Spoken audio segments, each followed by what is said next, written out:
freedom here, there's no place to escape to. This is the last stand on earth. Those who would trade our freedom for security have embarked on this downward course.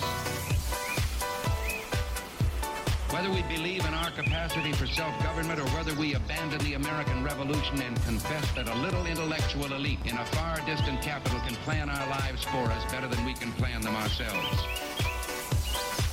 Conduit News Radio with Paul Harrell is on now. Hey, folks, welcome to the program. Thanks so much for being with us today.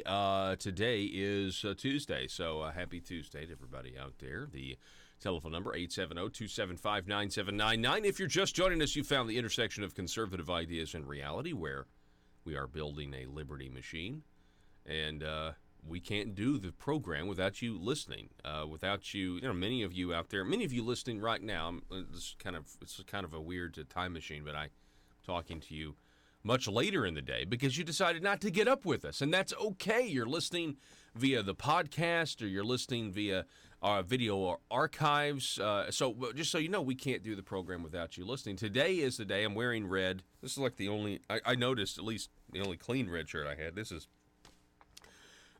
my red shirt that I'm going to be wearing for Linda Collins, her event today at the Capitol in Little Rock. I'll be getting out of here around a little early today, a little 7:30, so I can get to the Capitol on time from our studios up here in Northeast Arkansas. This is there'll be it was kind of been dubbed a press conference slash just memorial event, a remembrance event, if you will, at the Capitol, second floor rotundra, if you can be there.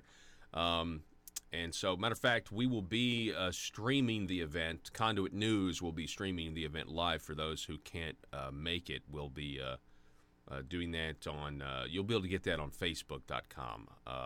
And so, be looking out for that if you can't be there. We'll try to bring you guys, the best audio that we can and video.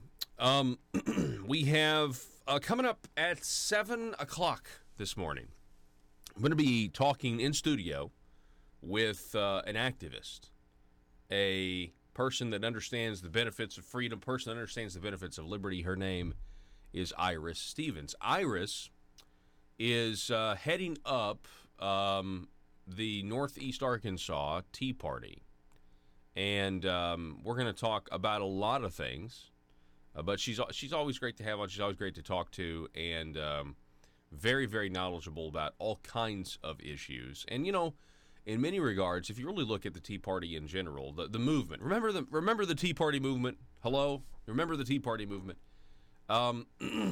They're not nearly, in terms nationally, the force that they were, in 2010. Remember Taxed Enough Already? Who was that? Who was the economist who was on CNBC? Stop the spending, stop. Who was it? Joe, will you Google that real quick? Like, stop the spending, stop the spending, stop the spending. I can't remember his name. It escapes me all of a sudden. But anyway, that's kind of what started this whole movement. And but there are still remnants, right? Specifically in Arkansas, of these Tea Party movements that still consistently meet and still consistently organize for liberty and still consistently have good turnouts of people who care. Not only about the state, but about their local communities, and that's such a positive thing if you really think about it, because that's something that wasn't really here before 2010 in a lot of reasons. I mean, you've got your Republican committees. By the way, I was at the Randolph County Republican Committee last night. Had a good meeting with them. Look forward to going back there next month. Yes, stop the spending, stop the spending, stop the spending. Yeah, I think so. But why can't I remember his name? Morgan Stanley? No. Well, we'll find it during the break. I can't. Why? It's just that kind of stuff drives me nuts. Here's Brian Colfage. This is the guy that isn't he like the most wounded airman in the history of the United States?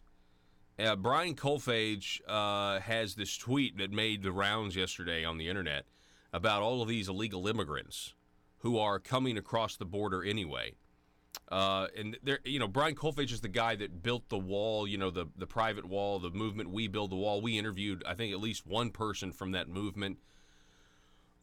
This tweet here, bombshell. We build the wall caught illegals fleeing from border agents hours ago, 2 miles from our wall. Quote, it's a damn crisis in Sunland Park, New Mexico. These people didn't want to be caught. Go ahead and hit play there. And I don't think there's any sound to the video, but look at this. It's just 1, 2, 3, 4, 5, 6, 7, 8, 9, 10, 11, 12. There's 13, 14, 15. They look like one person, but it's really two. 16, 17. Are they carrying a kid? Is that guy carrying a kid? There's like 17 people in 21 seconds. And I'm sure there were more. Anyway, it's absolutely ridiculous. Of course, you have the New York Times, we covered this yesterday, proving the president right when he says that the fake news is the enemy of the American people. And it's very important that you understand that it's not the news is the enemy of the American people. It's the fake news is the enemy of the American people. Also, I think phony conservatives at this point that don't understand that. I mean, what has George Will been talking about all this time? George Will, you know, he's a never Trumper, but what? These conservatives who are never Trumpers, it's like they were waiting for a perfect person to give them what they have been saying. So everything that George Will's entire career, you got to be asking, like, did he mean anything he ever said about limited government or liberty or libertarianism or any of that? Did he mean anything he ever said about, you know, the policies he advocated? Or, you know, is it really just he has a personality difference or a personal problem with the president, and so he just wants to abandon everything he's advocated for? Or he never meant it in the first place? And that actually poses newer and different questions if he actually just never meant it in the first place. Here is George Will on The Hill Rising. Normally that's The Hill Rising with Buck Sexton. I'm not sure who this guy is. I don't watch this show very much, I'm going to be honest. But this kind of a Hannity and Combs situation, for those of you that don't remember the late Alan Combs, you know, that's where Hannity got his start on Fox News with Hannity and Combs. You had a right opinion and a left opinion. You're kind of doing the same thing here on Rising at thehill.com. This is George Will talking about America needs as much immigration as the economy can handle. Listen to this. I believe immigration is an inherently entrepreneurial act. It's people uprooting themselves, taking a risk for themselves and their families. I think in a country where the baby boomers are retiring, where we have an aging workforce, where we have 7 million unfilled jobs at the moment, and we have people clamoring to get into our country and get to work, I'm for as much immigration as the economy can take. And the economy needs immigration just as much as the immigrants need the American economy. Well, very interesting, and we really appreciate you George, joining us. well, great to have you. Thank you. Pleasure. So Thank I guess, you. you know, everything when it comes to any sort of immigration reform, like merit-based immigration, but notice, somehow I think he means illegal aliens. America needs as much immigration as it can take, meaning just blanket whether you're coming legally or whether you're coming as an illegal alien. I mess up and I say illegal immigrant all the time, but technically the definition of an immigrant is somebody who has legal status, so an illegal immigrant doesn't make sense. You know, strictly like if we're talking statutes here. So that's a little weird. Let's see, who is this at Breitbart? Breitbart, John Binder is writing that will support, on down in the middle article, will support for mass illegal and legal immigration effectively a rendition of President George W. Bush's Any Willing Worker cheap labor program that sought to provide businesses with a constant stream of foreign workers in order to never have to compete for American workers by increasing wages and providing better working conditions, is vastly out of step with Republican voters, conservatives, and Trump supporters who prefer the president's high-wage economic nationalist agenda. Ooh, there's that word again. That's a dirty word, right? Nationalist means you're a racist. But that's only if, you know, you're from the coastal elite news organizations, the news priests. By the way, I didn't realize that I coined that term last week, a news priest. The news priests are able to absolve you based on their basically their wheel of fortune moral scale, or they can condemn you. They can absolve or condemn you just based on what they decide. It's very capricious because it can change from one day to the next. These news priests, they think that nationalism is, in fact, a code for white supremacy. But this raises an interesting point this morning when it comes to the idea that corporations actually want, talking about giant corporations, they want not just immigration, but illegal aliens pouring into this country so that they can get cheap labor and they can shrink the middle class, all for their profits. Now, I don't have a problem with capitalism, but I understand capitalism is not a perfect system. I appreciate how capitalism has made our current standard of living here in America possible, although here, as of late, we're actually living on the backs of our grandchildren because we can't balance our books. That's a moral problem in and of itself. But I appreciate what capitalism is. I consider myself a capitalist. But this is a question that, we do have to ask ourselves. Just because you can doesn't mean you should. Is it really in the best interests? I mean, if you're only about making money, we know the love of money is the root of all evil, right? So if that's all that you're wanting, you're not going to have very good results there. You're not really looking out for what other consequences that, could come from that. So then this brings me to this next article, and I'm going somewhere with this, so follow me. This is another article that caught my attention, another one from John Binder. Globalist front, mass immigration is necessary to replace dying Americans. This is an interesting headline. So is this the consensus in corporate America? Is this why the news media wants you to ignore that when President Trump says that there's a crisis on the border, there's not? And remember, I told you, and I have been telling you for a long time, one of the reasons some of the people at your work who are leftists or liberals at the water cooler don't believe illegal immigration is a crisis is because they don't understand that what's happening right now has been going on for decades. And the Democrat Party wants a future legalized citizenry they envision that will vote for them. And the corporations want the increased profits. And so it's a problem that has been left unchecked, maybe talked about here or there on the campaign trail, but they refuse to do anything about it because of a globalist agenda when it comes to immigration, a borderless society. And every major country is dealing right now, especially in Europe, with not being able to control who comes in and who comes out of their borders. Those that can't and have just surrendered to it have seen massive societal change, massive cultural change in their countries, i.e. the British no-go zones. So there is something to be said about this. But I had never thought, okay, are there really people out there that say, you know what, we have dying Americans, so we have to have more people here? And so are they willing to just flout our laws? And does that explain this? It's an interesting idea. And then to kind of tie all of this together, I was watching YouTube over the week, because you can still do that. It's still technically, is it still legal, by the way, to watch YouTube? Is that still a thing? I didn't know they're burning books, essentially. They're burning videos. So I didn't know, should we watch the platform at all? By the way, you can subscribe to our YouTube channel. It's at Conduit News, and click the little bell to receive notifications. I was watching a clip from Tucker Carlson tonight on Fox News, who, by the way, don't you just love Tucker Carlson? I mean, he just makes an incredible amount of sense.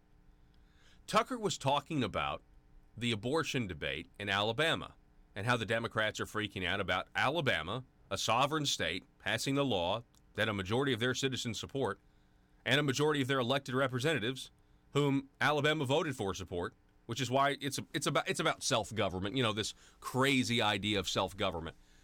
Go ahead and click this, go ahead and play this. I want you to listen to it. And he takes this where I've never heard anyone go. Listen. So this is the modern democratic orthodoxy. If you love women, you'll encourage them to kill their own offspring. If you acknowledge that children are sacred, that being a parent is honorable and necessary and maybe even more meaningful than a trip to Ibiza this summer, then you, sir, are an oppressor. You hate women. In case you haven't noticed, it's almost a perfect inversion of common sense and of nature itself. It's grotesque. So what's the thinking behind it? We'll let actress Alyssa Milano explain. Uh-oh, sex strike. Sex I strike. don't think there's a human on the planet that is not pro-life. Nobody wants to get an abortion. Oh, no, Nobody. there are We plenty are of people all that- pro-life. there are plenty of people but that there are want to get that. circumstances that we cannot avoid. There's the mother's health. There's just Still- not still being legal. ready, you know, and what that means financially and for someone's destiny. This is an economic issue. Economic issue. Oh, it's an economic issue. So thanks for the honesty, Alyssa. Without Roe versus Wade, women might understand that they have the right to be mothers rather than just dutiful worker bees toiling for some company that doesn't care about them. They might start to understand that they could put their families first if they wanted before the interest of shareholders. Can't have that. Might hurt markets. So our corporate tastemakers push the lie that abortion is liberation. Only in faraway remote places like Alabama do people miss that message and continue to believe that children are more important than market caps and stock prices. But everywhere else, the propaganda is working as intended. According to a new report by the All right, CDC, stop. America's fertility this is rate what I is the wanted lowest. to get at. I had never heard this argument. Now, just so you know, when Alyssa Milano says it's an economic issue, I kind of figures what she means is it's the classic argument of, well, if you can't afford the child, it's better off dead. I mean, this is the greatest country in the world where our poorest of poor live better than other people in third world countries. But if you can't afford it, you might as well kill the child. Okay, that's what I think. That's a Democratic argument that I've heard a long time. And then they try to, well, you Republicans are against welfare that would take care of them. So, and it's really like a sick, like George Orwell type mentality, you know. But Tucker takes it a different way, and he basically implies that corporations, and I'm talking about mega corporations, actually want women to get abortions so that they stay in the workforce and continue to make profits for the corporations. Now, again, I'm a capitalist. Like, I am a free market. And many of these big corporations, they're not free market capitalists because they'll use the government to Johnny sweep the legs competition, or in the case of, Facebook and Google, they'll take actual taxpayer money, they'll receive taxpayer money, and then spy on the American people because the government has the backdoor encryption keys to all this stuff. I mean, it just dawned on me. I couldn't believe it. This string of stories that the Tucker Carlson one is, I think, from last week. These are more recent with the George Will, the globalist, trying to replace dying Americans, with immigration. It just got me to think, the big corporations, they certainly are okay with open borders and illegal immigration. The Democrats are okay because they want a future voting bloc. But then you also add this abortion. Like, do you see the contradiction there? Like, we need more people, but we don't need new babies. We don't need new. So there's some disconnect if, in fact, we do have this mentality of open borders, but also being pro-abortion. I mean, there's no question that our society, our secular society, is promoting killing your children for birth control reasons. That is a fact at this point. That's why they are freaking out when another person comes with another point of view, like Arkansas, like Alabama, saying, no, we're going to protect those most vulnerable. And to them, that is so foreign, and that is pretty scary. We're going to take a break. Don't go anywhere. I've gone way over. Forgive me. Back in just a moment. Tell me what you think.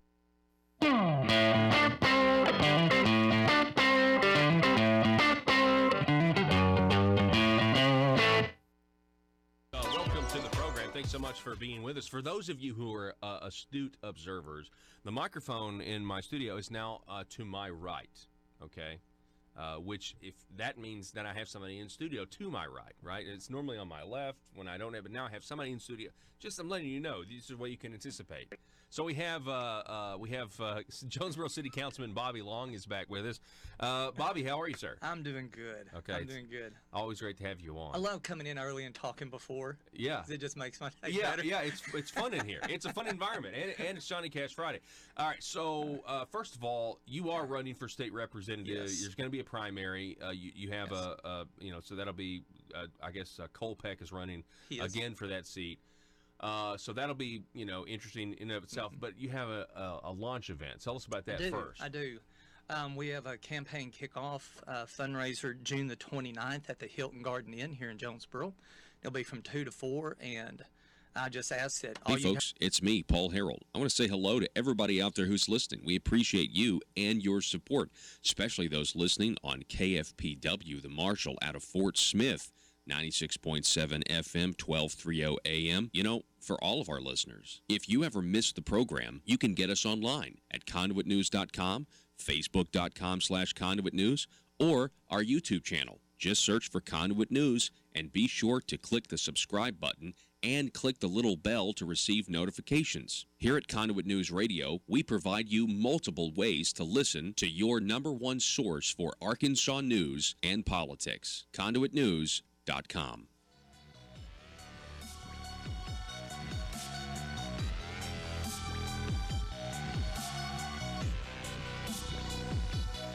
Need your daily news fix? Don't forget to tune in to Conduit News Radio with Paul Harrell.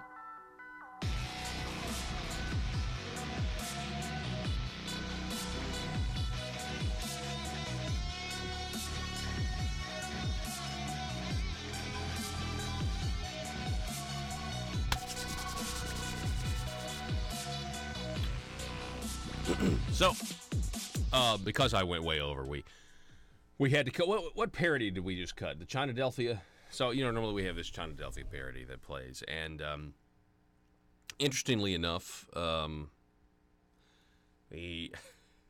was talking with some individuals last night. I was at the Randolph County Republican Committee. Now, Randolph County is that's where the late Senator, former Senator Linda Collins is from, and so I was talking to her friends, and it was such a great time to just be there and hear them talk about what a strong woman she was, and what a light she was, and but in the course of things, somehow China came up, and we were discussing China, and just some of the data on China, the amount of concrete they use, the amount of buildings they build. We've talked about this with China, but they have this 100-year plan, and we've talked about how they're bribing American politicians or the families of American politicians. We've talked about how they have these ghost cities, and if you do anything, if you want to know China, and I think YouTube still has the videos up, but who knows, because YouTube's turned into a bunch of anti-freedom of speech fascists, so who knows if they, it makes China look bad. They probably don't want. China has these ghost cities where they set their GDP. At least they were doing this a few years ago, where they would just set their GDP, being like, we're going to grow 6% this year. And so if that means they have to build a city with all these skyscrapers that nobody lives in because nobody can afford it, then so be it. And so they do. And so then they don't have anybody at the cities. Not to mention, and I'm ashamed to admit this, but I told members of the committee last night, just in casual conversation, I said, also on China, Mike Pence was at the Hudson Institute, and Mike Pence talked about how the Chinese government they're trying to influence pop culture, they're trying to influence local governments, local politicians, everything else. I recently, I'm ashamed to say this, watched the Meg, the movie, about the Megalodon. That movie was totally paid for by the Chinese. It had to be. They painted China as it was like it was a Western country. Like a wedding towards the end. The shark's coming towards this wedding yacht. It's got the Chinese flag blowing in the background, like on the yacht. Anyway, I was like, well, this is clearly propaganda. Go watch it for yourself. Don't, but you can if you want to see the Chinese propaganda. Has come out and let me meet you. If I hadn't met you already, I'd love to meet you, and we'll discuss our plans for going into the primary, and then from the primary on into November. Nice. Well, that'll be a fun event, and I'll certainly make plans to be there. So we would love to have you there, yeah, Paul. That's always good. So let's talk a little bit about you're right now a public official. You're an alderman for the city of Jonesboro, and for those of you across the state listening, we covered Fort Smith's Marshall Museum. Remember this? This was a potential tax increase that was voted down. The people of Fort Smith said, no, we don't want to pay more taxes for this museum. This is a similar tax increase proposal on the other side of the state in Jonesboro. Is it being called like quality of life, or they're saying that the quality of life will be better because, if we raise taxes by 1%, right? Yeah, let me just sort of go over the whole ordinance. There's one ordinance that calls for a 1% sales tax, and within that single ordinance, the 1% is split half for fire and police, and one half for amenities, and there is a list. I mean, you're looking at projects for the arts, aquatics, beautification, libraries, museums, park facilities, recreational facilities, sidewalks, trail systems, and the list is just as wide open as the imagination can be. There's going to be the proposal would put forth a committee of 9 people, 2 from the council, 6 at large appointed by the mayor and the AP chair. They would form what they call an integrity committee charged with the job of vetting these projects and making recommendations to the council for approval. But I just have some questions, a lot of questions, and I'm trying to get those answered before we hang $220 million on the taxpayer over 12 years. It's unbelievable. Now you actually proposed a resolution to separate these two, to have 2 separate votes, because if one's for police and fire, we're like, okay, give the people the opportunity to vote for that, but be able to vote against swimming pool. Yeah, my proposal, first of all, was put the brakes on the whole thing and get some answers, because we have absolutely no idea where they derived the 1% from. We have absolutely no idea where they derived whether or not, or the data that would indicate that 0.5% for fire is enough, 0.5% for the other things are enough. Calvin Coolidge said collecting more taxes than is absolutely necessary is legalized robbery. And until we get a good handle on how they actually derived these figures, then we have absolutely no idea whether or not it's enough, too much, or just right. So I think until...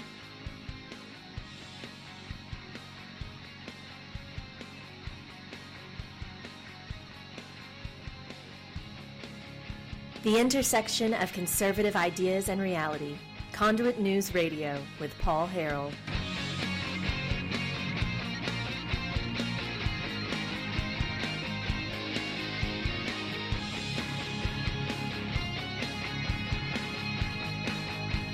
Did anybody read what happened in the Arkansas Democrat Gazette? Did anybody read this hearing of former Senator Jeremy Hutchinson, nephew number 2? Oh, by the way, all that stuff I said about George Will? He's not nephew number 2 anymore. He's not in the legislature.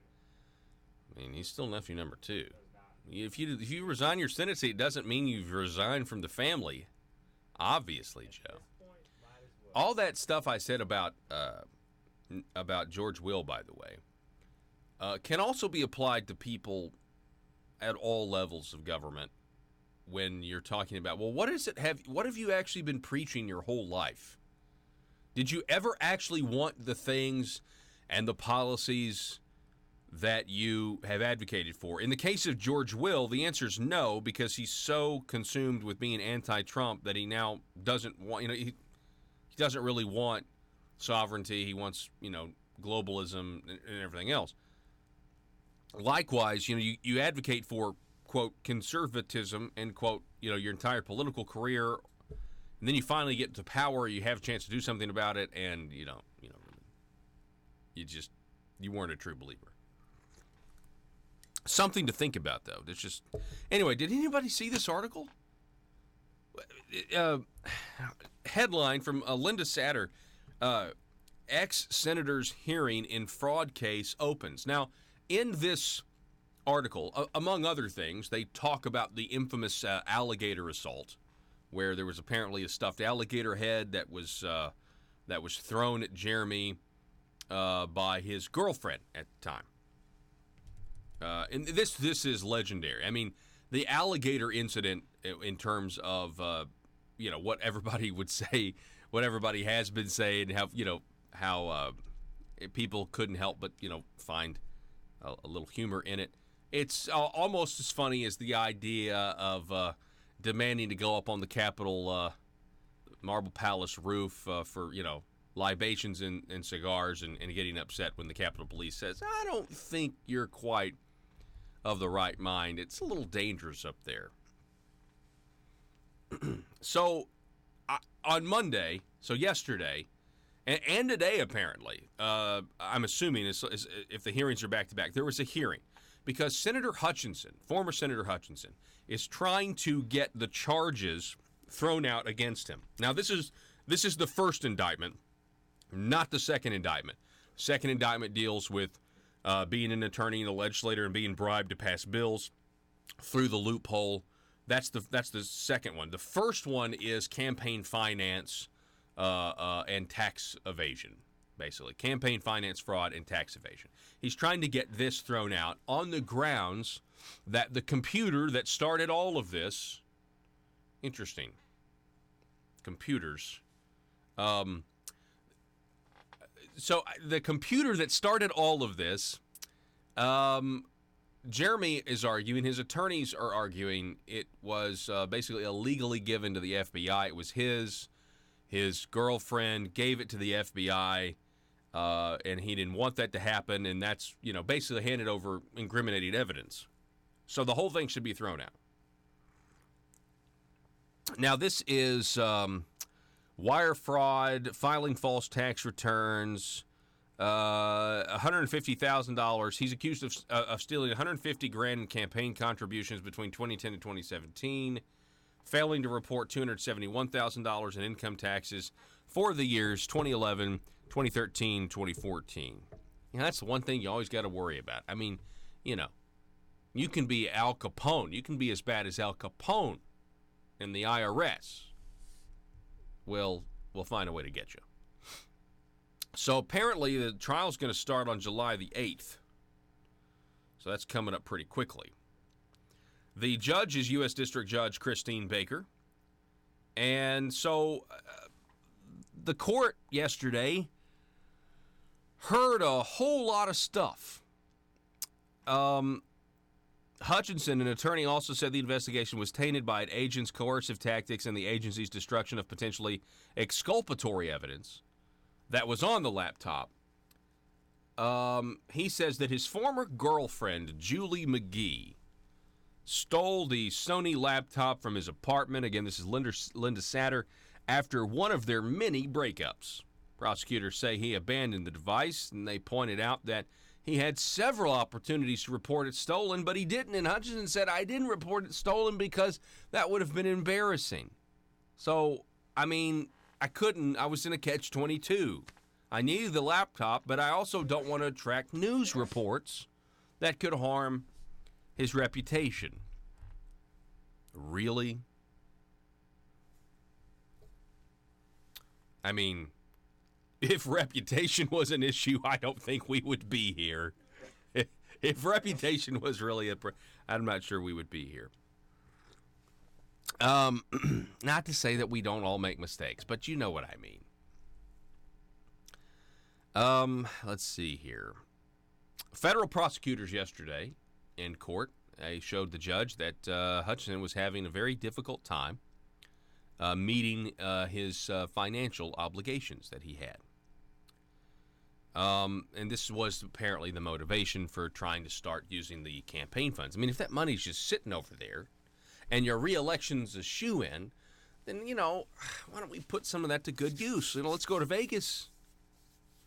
Under questioning by Ben Wolf, who is an assistant U.S. attorney in Texarkana, Hutchinson admitted that in 2015, he bought a Jeep from a man for $22,000 and then signed a bill of sale which the state uses to calculate the amount of sales tax owed, indicating that he paid just $3,000 for the vehicle. Now, you and I will both know that if you just thanks to John Payton trying to raise the a $3,900 limit. If you go over $3,900, you got to pay sales tax on a used vehicle. But if he was trying to raise it to $7,500, I believe. So the assistant U.S. attorney asked Hutchinson, "Why would you do that? Why would you sign off on a bill of sale that says it's only $3,000 when you actually paid $22,000 for it?" Quote, "Less sales tax," Hutchinson replied. Then, referring to the seller, he quickly added, "But he filled that out. He filled it out. I didn't fill it. He's the one that filled it out." He filled out a piece of paper that directly benefits you. Interesting. During a lengthy cross-examination by Wolf, Hutchinson also acknowledged that while going through a divorce in the spring of 2011 from Stephanie Hutchinson, the mother of his 3 children, he was having trouble getting banks to approve a $440,000 loan to buy a condominium. Now listen to this. This is somebody who, I'm just going to say this, and maybe exposes my naivete. That's just fine. But this is somebody who handles money not like I would handle money in terms of these massive amounts of stuff. And I know it's not massive. I mean, for Arkansas, I guess it's very large for our quality, our standard of living, or cost of living rather. But this next part just was very interesting to me. And I think it very, kind of interesting to most people, to the average Arkansan. The average Arkansan does not do what this next paragraph says is done. So he's trying to get a $440,000 loan to buy the condominium. He acknowledged that he took out a $50,000 commercial loan from Centennial Bank, used $44,000 of the funds to make a down payment on the loan at First Security Bank, but didn't tell First Security Bank that the down payment came from a loan. That's a no-no. That's you don't want to do that. Banks want to know where your liquid cash is coming from. Okay? I mean, even for the smallest of things, like they want to know where. I mean, you make a down payment on a mortgage, they want to know where it's coming from. And the banks have all these regulations. If it's not coming directly from you, they have to report it a different way. He acknowledged that he took out a $50,000 commercial loan, used $44,000 of the funds to make a down payment on the loan at First Security Bank without disclosing to First Security that the loan came out. Hutchinson said the commercial loan was legitimately used for business because at that point he worked out of his condominium. So he's working out of his condominium, so he needs the $440,000. But then something happened. Hutchinson wanted this particular house because it was only a few minutes away from his former home and his children.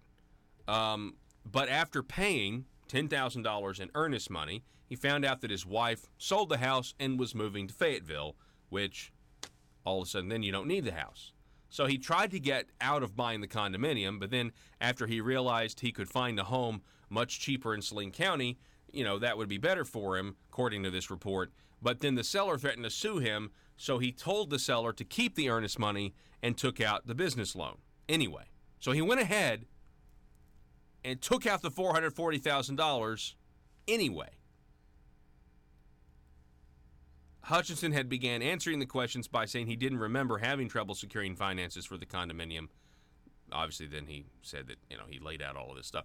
Now, again, is that how the average person conducts themselves with banks with that amount of money? I don't think so. And it's just, I guess maybe you really needed that $10,000, right? Well, I'm not going to give you your earnest money back. Oh, you're not going to give me earnest money back. Well, then I'm just going to have to go ahead and take out this giant loan.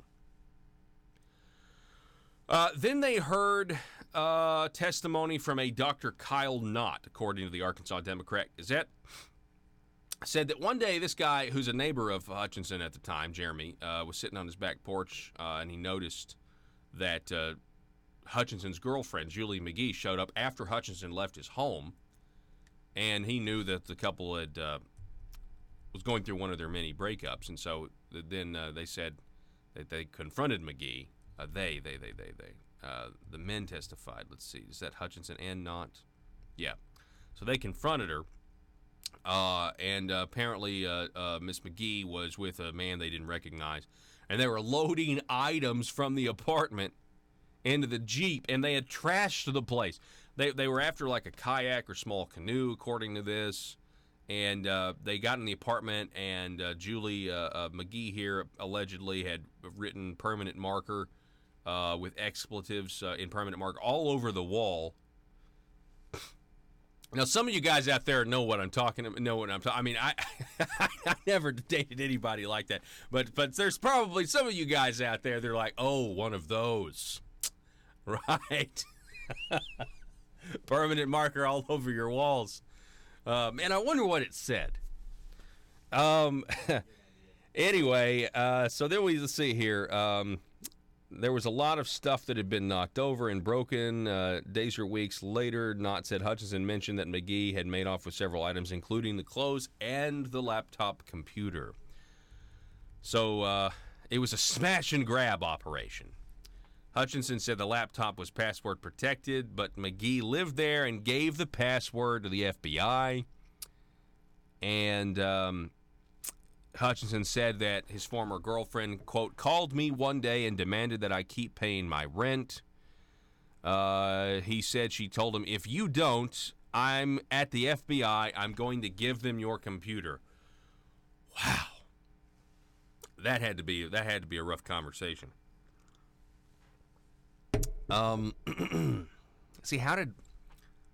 Didn't Troy fall because of Helen of Troy? Is that because of a woman, right? Because of a woman. Mm-hmm.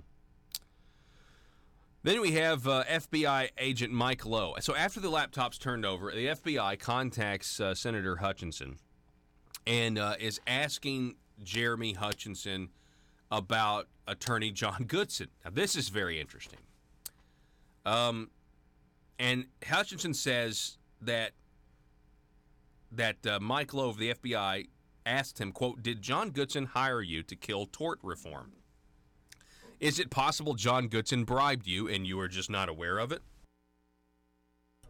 Your answer is yes. Yeah, I'm sure. Yeah, I mean, that's possible. I wasn't aware that I was bribed. He said he denied the questions, and Lowe became frustrated with Hutchinson. Didn't have any bad information on Goodson. And apparently at the time, John Goodson was paying him $20,000 a month. $20,000 a month. See, we can see how the preferred family health care, I mean, it was just business as usual. It's just business as usual, baby. I mean, if you're getting $20,000 a month in that regard, and $20,000 a month from or what was it, $9,000 a month from preferred family health care, whatever. I mean, that's just nothing. That's nothing, baby. But you can see here, right, in this, I mean, we have a pattern of, I mean, why are you getting these retainers? You're getting these retainers because you're a legislator. That's why you're getting the retainers. I mean, and it's a loophole. It's a loophole. The federal government is now trying to prosecute with the other indictment. But anyway, he said, in order to save his own skin, talking with the FBI, he offered, get this, now this is wild. This is where it gets wild.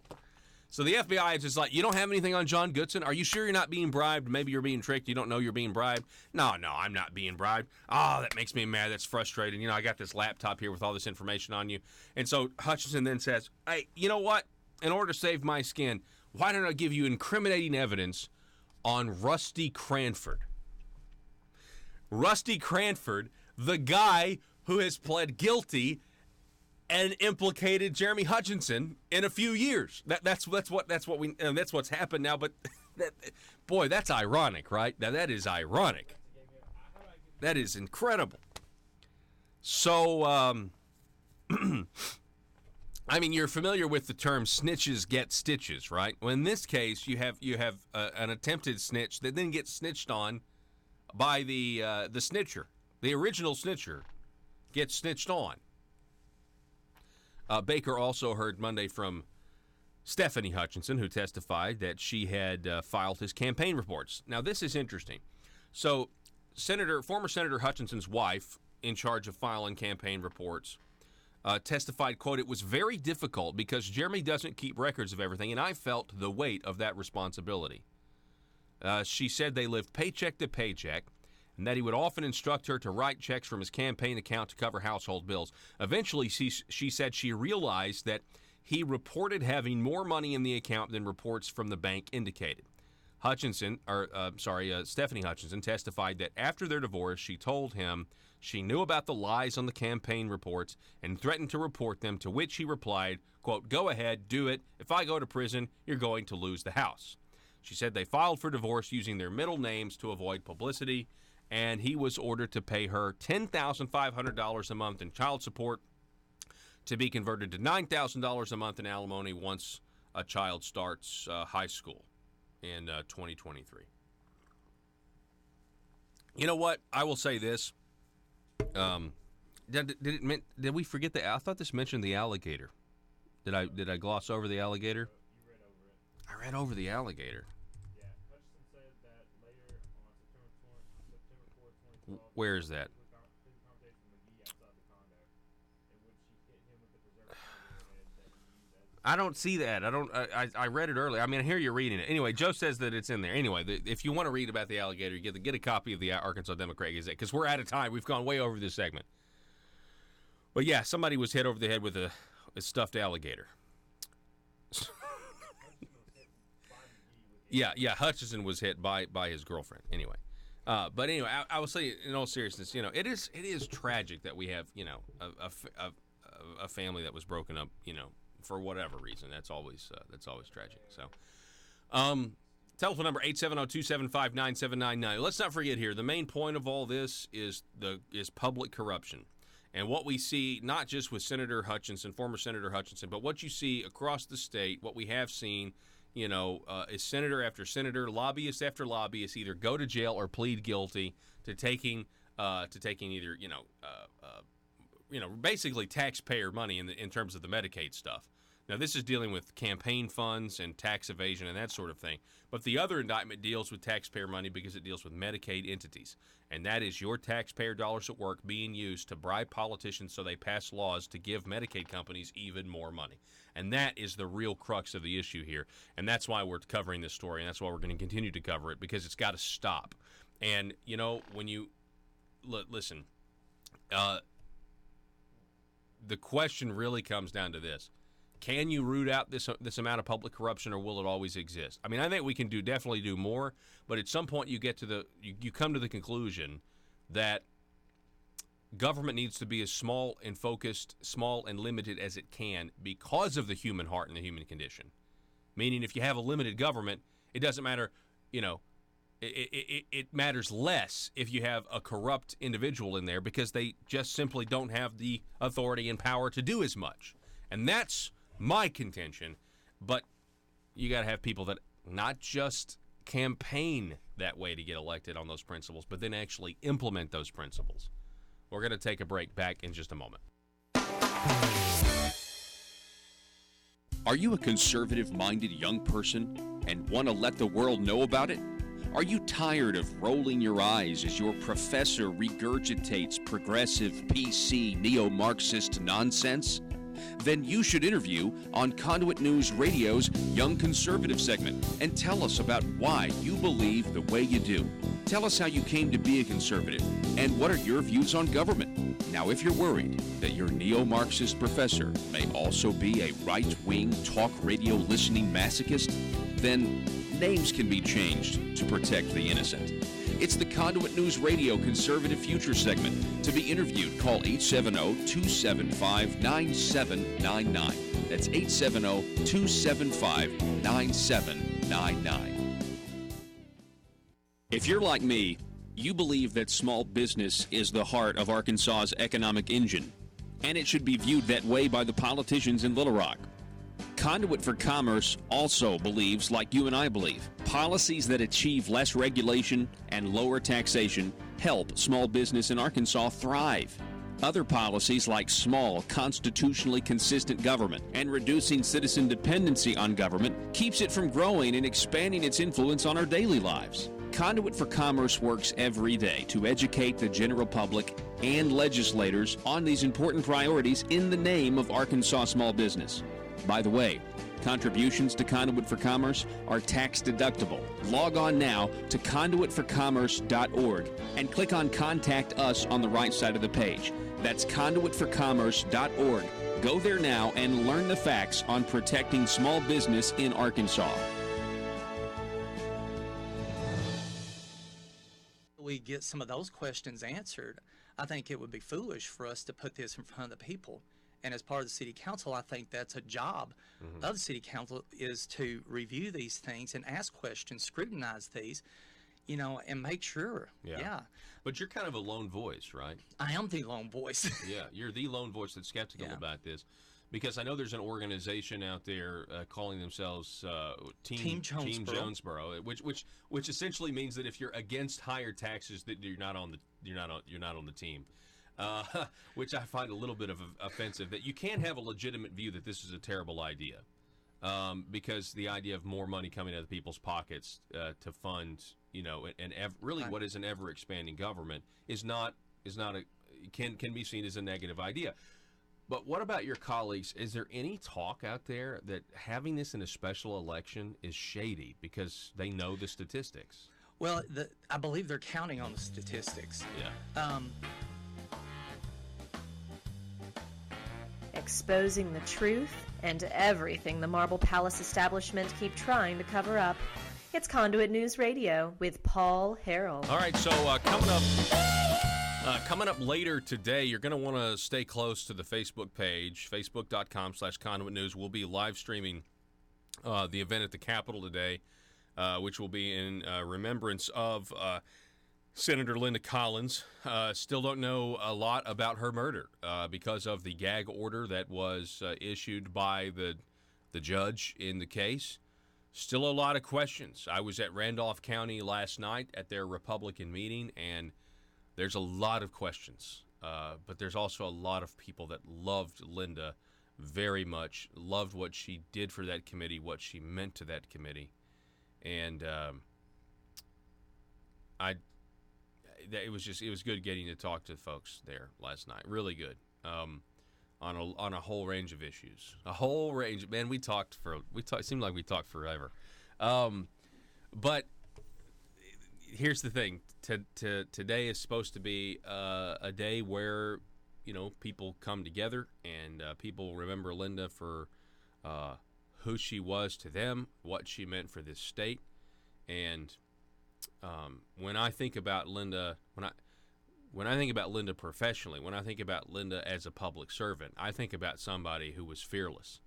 As a matter of fact, you know, there was a lot of people using when she passed away, when we heard of her passing, a lot of people were using I'm told the one photo she really liked. It's the one where she's in the black outfit, and I know this because Ken Yang said, you know, this is the photo.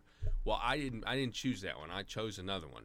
When we had the memorial with her with the date the Wednesday after, I chose the one where she's from a committee room where she's looking across at somebody, because that's the Linda that I remember. I remember the Linda that would look at you, look at other people, trying to get to the bottom, trying to get her questions answered, and doing so in a fearless way. And as a public servant, that's who she was. Somebody who would not back down. By the way, speaking of not backing down, there's a Facebook page out there called Justice for Linda Collins. Check it out, like it, or join it, or do whatever the options allow you to do. We got one more hour coming your way next. Again, today at the Capitol, a remembrance event at 10 a.m. on the second floor rotunda for Senator Linda Collins. Be there if you can. I'm heading that way in about 30 minutes. When we come back, we'll be talking with Iris Stevens. Don't go anywhere.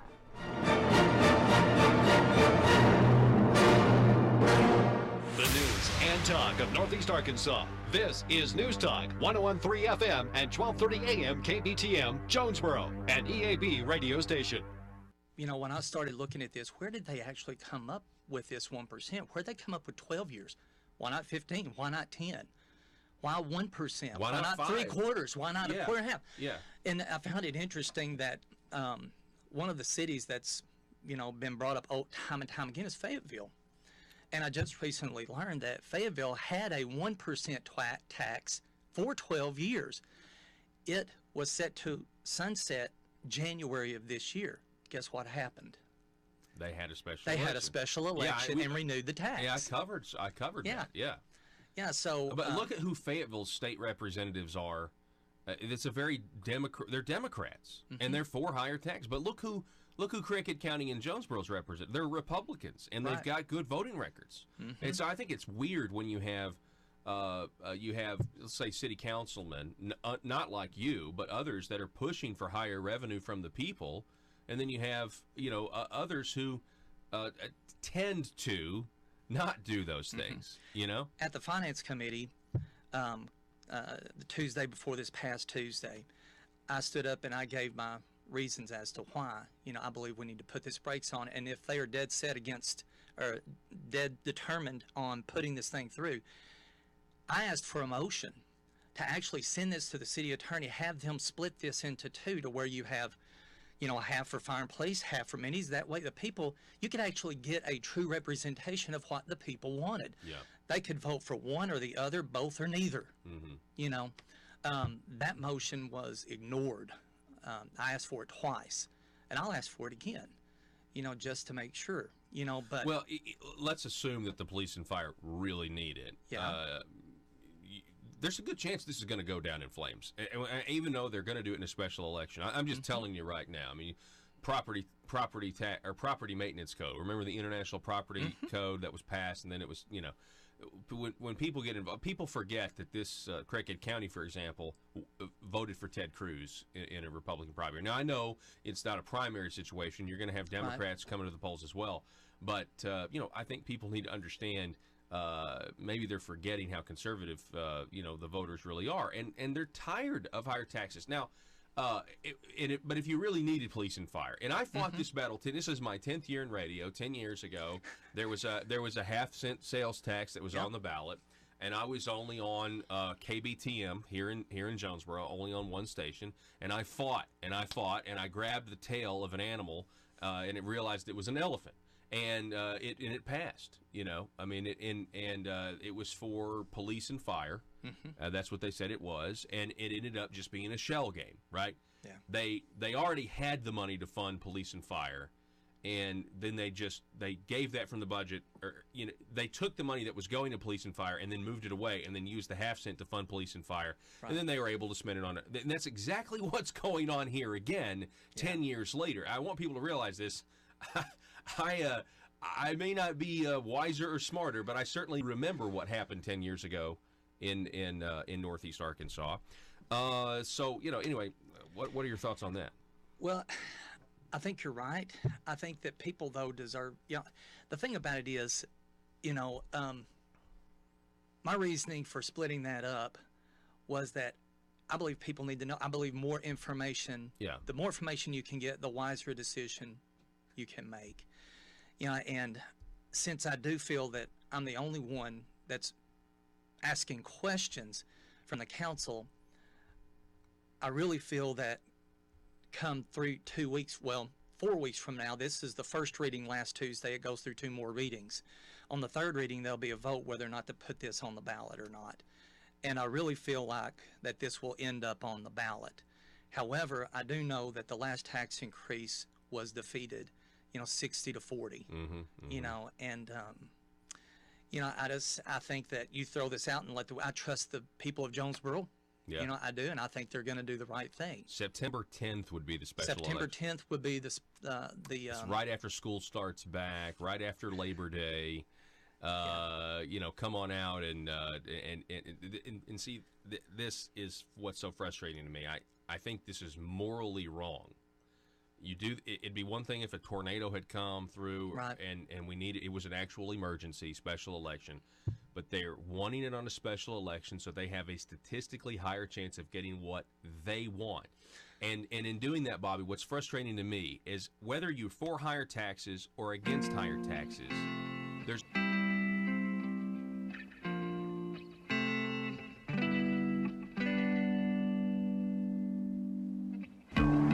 I think it's time we ask ourselves if we still know the freedoms that were intended for us by the Founding Fathers. They seem to be in full-scale retreat from spending cuts and are talking about raising people's taxes again. And I have only one thing to say to the tax increasers. Go ahead, make my day. If we lose freedom here, there's no place to escape to. This is the last stand on earth. Those who would trade our freedom for security have embarked on this downward course. Whether we believe in our capacity for self-government or whether we abandon the American Revolution and confess that a little intellectual elite in a far distant capital can plan our lives for us better than we can plan them ourselves. Conduit News Radio with Paul Harrell is on now. Hey, folks, it is hour number 2. Thank you so much for being with us today. We really appreciate it. You found the intersection of conservative ideas and reality where we are building a liberty machine. Joining me in studio, we have back with us Iris Stevens. Iris, how are you? I'm just doing great. Thank It's always great to have you on. Well, it's always great to be here. So Iris is the coordinator, the head of the Northeast Arkansas Tea Party. So how's that going? That's going really well. We communicate with all of the Tea Parties across the state, some of them across the country. And we find out we have really, really good meetings, and there are a lot of people jealous of how many people that we have showing up. And so we've got it's dwindling other places, It's right? dwindling. And I think, it takes a lot. It takes us a lot of hours to put together programs and stuff to interest people and whatnot, but it's been worth it. That's good. That's good. So let's start with something I know you guys are organized against. We've covered sales tax elections across the state. Now we're kind of focused on what Jonesboro's trying to do, raise the sales tax by 1%. What are your thoughts on this? When we were approached first, Debbie Pelley and I were, about this issue, I said, I didn't close my mind to it because, Jonesboro has needs, and that's unfortunately how we have to run government. But then the more information came out, the more I was just appalled at what they were trying to do, not necessarily the individual projects. And the Tea Party has always been strongly for the police and the fire, so I was happy to see that until I saw the limitations they were putting on the tax that would actually not have as much impact on the police and fire department as most of us think it should. There are a lot of people who think they should be getting the full 1%, but that's neither here nor there. It's just that when we looked at the programs, when we looked at how this was being run, it's essentially they're ramrodding it through over a period of summer when most people are, take their vacations, they're out doing things, they're not paying attention. Then the final vote will be September 10th. You've just gotten the kids back in school, you're doing ball games, you're doing, running here and there, you're getting, organized for the fall. And then we have the special election vote, which, the problems of special election vote. I want to get into that here in a minute. But do it just before we get into the numbers. Just that. Is that an act of deception? Oh, I think it's very deceptive. That's why we got involved. When I found out the whole story, initially I was just kind of, we need some, and these are not bad projects and what. Then I found out the whole story, and it made me really angry.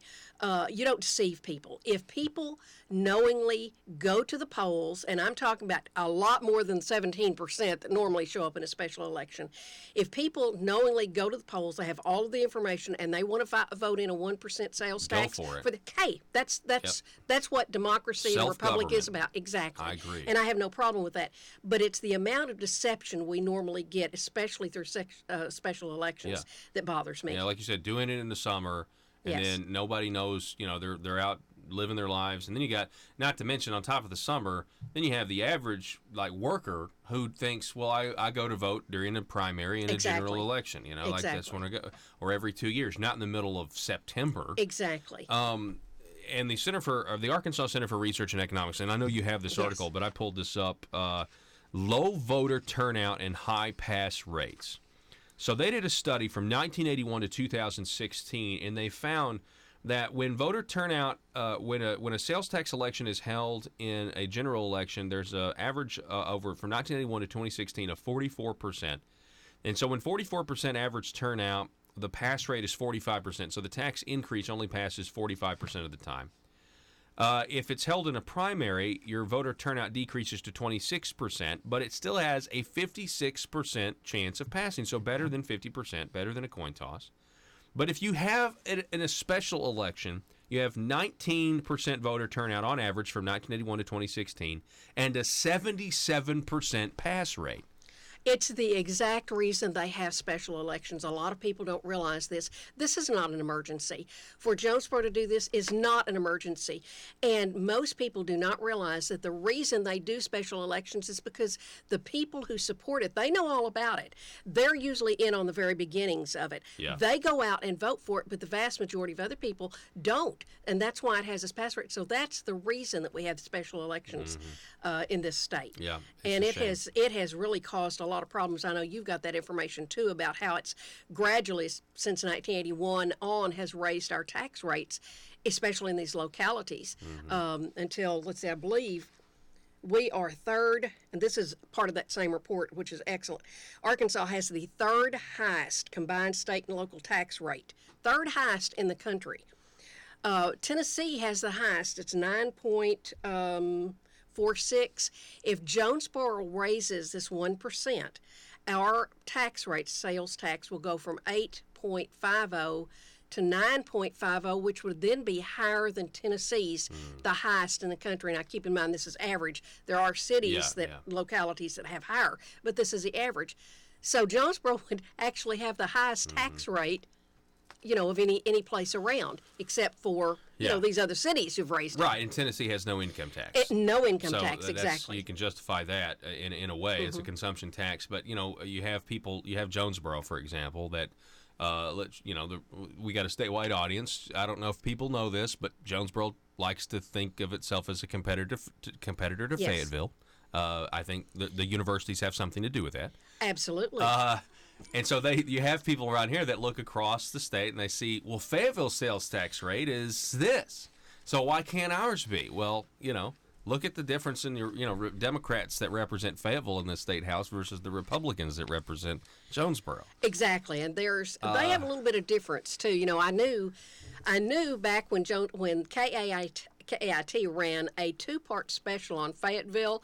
Those of us in the Tea Party, I went, whoops, something's going down, and it wasn't a week and a half, and we got the information about the sales tax. Hang on a second. You're telling me that the local ABC affiliate KAIT here, I don't know if they were complicit or somebody just came to them and said, let's do a comparison of Fayetteville and Jonesboro, because they're close in size, even though Fayetteville is significantly, bigger. And they continue to say, Arkansas is like 89 square miles. Well, keep in mind, they annexed everything. This is hyperbole. They annexed everything from Paragould to Wallenburg, and that's why, we have problems in that area.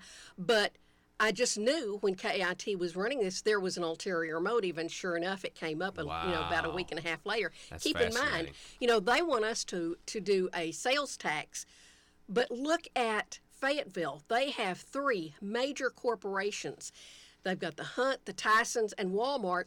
And, talk about bike trails, which, of course, everybody's going to use. Oh, of course, yeah. Across the country, nobody uses them, but everybody's going to use bike trails. So, really, we're subsidizing some people's hobbies when you want to put in all these hundreds of millions of dollars worth of bike trails. But listen to this. Walmart's foundation in Fayetteville in the area provided $74 million for the construction of bike trails over the last 10 years. That's $10 million, $7 million a year. Good for them. Okay. Exactly. Well, fantastic. But where's our corporate sponsorship? Yeah. Not one person in this whole sales tax stuff has mentioned the concept. Let's do some corporate sponsorship. Now, I don't want to, hit up Wallace Fowler or anything, but we've got a lot of money in this area. Why are we not asking these people, would you subsidize, would you contribute to bike trails, would you contribute to this or whatever? Instead, it's just let's come to the taxpayer and take it out of your pocket. Yeah, I guess the money up here is just not as progressive as the money over there. We need bike trails and bike lanes and everything else. And, I get it. This is what's fascinating to me. I mean, if I know there's bikers here, and they're passionate, but you're right. It is kind of a taxpayer subsidy of a hobby that very few people use, and that's fine. I mean, that just is what it is. I mean, we could pick anybody's hobby. I mean, why but not? Notice they're not subsidizing my hobby. They're not supplementing my daughter's hobby. Exactly. We have to look at things like that. And when somebody comes and tells me, "Well, I really like bicycle trails, and they're just wonderful and everything," you think.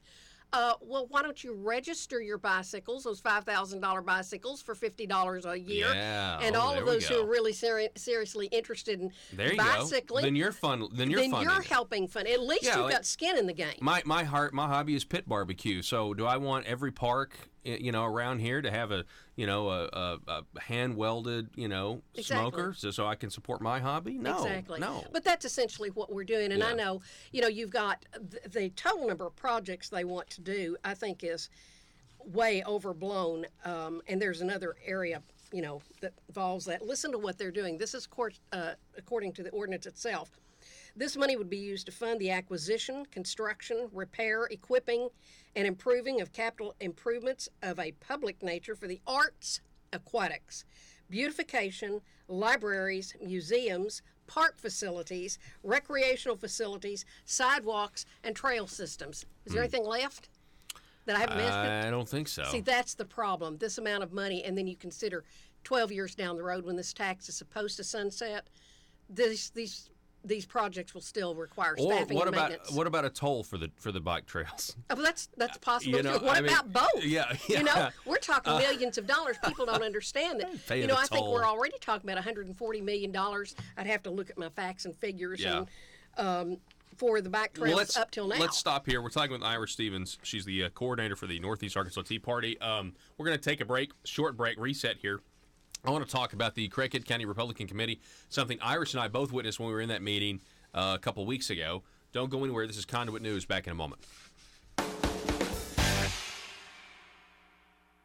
A larger principle, a higher principle at play here, and that principle is this. If you're a public official, you should want the largest section of the population to vote so that you truly have the consent of the governed. Exactly. So that you truly have. And when you've got people putting their kids back in school, when you've got people going to work, most people only vote twice. They vote during a big, either, during the primary or during the midterms. They'll vote during the midterms in a primary and a general, or they'll vote during the general election every 4 years in a primary or in November. And basically those 4 times, and these special elections are designed for tax increases to have a higher chance of passing when you have a population that's going to work, trying to put trying to put ends meet on the table. And that's why it's morally wrong for them to do it in a special election unless it was an emergency, and it's not. A swimming pool, an aquatic center. Hey, folks, it's me, Paul Harrell. I want to say hello to everybody out there who's listening. We appreciate you and your support, especially those listening on KFPW, the Marshall out of Fort Smith. 96.7 FM, 1230 AM. For all of our listeners, if you ever missed the program, you can get us online at conduitnews.com, facebook.com/conduitnews, or our YouTube channel. Just search for Conduit News and be sure to click the subscribe button and click the little bell to receive notifications. Here at Conduit News Radio, we provide you multiple ways to listen to your #1 source for Arkansas news and politics. ConduitNews.com. In a world full of constituents with social media accounts, bloggers just looking to increase their page views, and a talk radio host who generally is just the worst, how are Little Rock's elite supposed to conduct business with such a lack of privacy? Introducing the 1835 Club, older and more refined than other clubs that claim discretion. The 1835 Club is for seasoned political veterans that want to conduct the highest form of aristocratic business with the public's money. Are you a schemer? Do you someday want a guaranteed flow of taxpayer money to support your business? Is it your dream to see the .gov domain at the end of your business website? Don't listen to the imitators. The 1835 Club is the place where corrupt politicians and businessmen hatch their next crony schemes. At the 1835 Club, we make lobbying safe and legal. Ethics. Why, of course. All business is done in an ethical manner. Just look for the sign above the door that reads, loophole. Are you tired of the Capitol Police restricting your access to the roof after a perfectly good night of drinking? The 1835 Club has libations and a perfectly good roof. Other crony clubs that promise discretion try to lure you in by advertising bars made out of aeroplanes. Well, at the 1835 Club, instead of an airplane fuselage, we've got a space shuttle. No, not a bar. We've got an actual space shuttle that makes a daily run to the moon so members of the 1835 Club can have some real privacy away from the bloggers and taxpayers. Are you an Arkansas aristocrat? Do you want to be? It's the 1835 Club, and we work tirelessly to make sure the good old boy system remains alive and well.